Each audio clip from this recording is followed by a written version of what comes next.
So, it was a 31-31 game. How did Oregon overcome that? A couple things that I saw, Jerry. The offense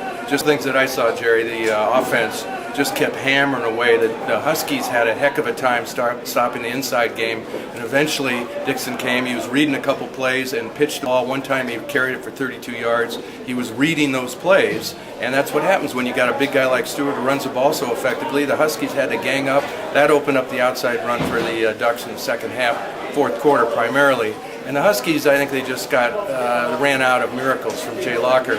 I saw the Ducks get a little bit more standard in their defensive coverage, and they seemed to keep Locker contained and break on the ball, as opposed to trying to blitz him and contain him. I mean, they worked their hearts off in the first half to try to contain him, but he still made some big plays. I mean, that Locker is not only quick, but he carried half the defense one time for 7 yards. So, I mean, you look at the scoreboard, this may look like an easy win. I don't think it was easy at all. And credit Dennis Dixon, the Oregon offense. They had the ball on their own 5-yard line, and that big old upper deck was looming over them.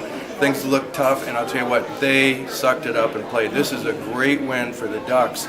I would say primarily because it's the Huskies, but second of all because it was in a very difficult environment. I mean, as they say, don't let the final score confuse you, because this was a heck of a game until there were 4:50 left in the game. So Ducks are fortunate. Looks like they didn't get anybody hurt.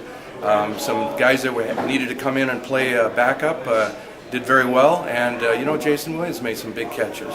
And Jonathan Stewart, what can you say? That guy, he looked like Jim Brown out there. So, great game for the Ducks, a great win for Mike Bellotti, and I think this will give a lot of confidence to the offense in that they now can say, hey, we can still put up numbers and big yards without our three guys that we've lost, Pasinger, Johnson, and Coleman. I'm sorry. Coleman. Cameron Coleman. Any concerns on the defense with the Trojans coming in now? Well, I watched USC against Notre Dame, and I'll tell you what, USC offense is a lot.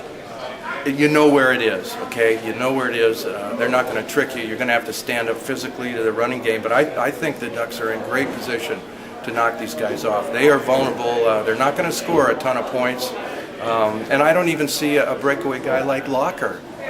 Don't quote me down there in L.A., but USC put their athletes to work against a poor Notre Dame team, and I think the Ducks have got a great chance. But defensively, the election to go for the 53-yard field goal, I question that. I think Oregon's defense still needs to be protected at all costs, in terms of field position and so on. Last year, they had a difficult time when you had to put them in bad field position.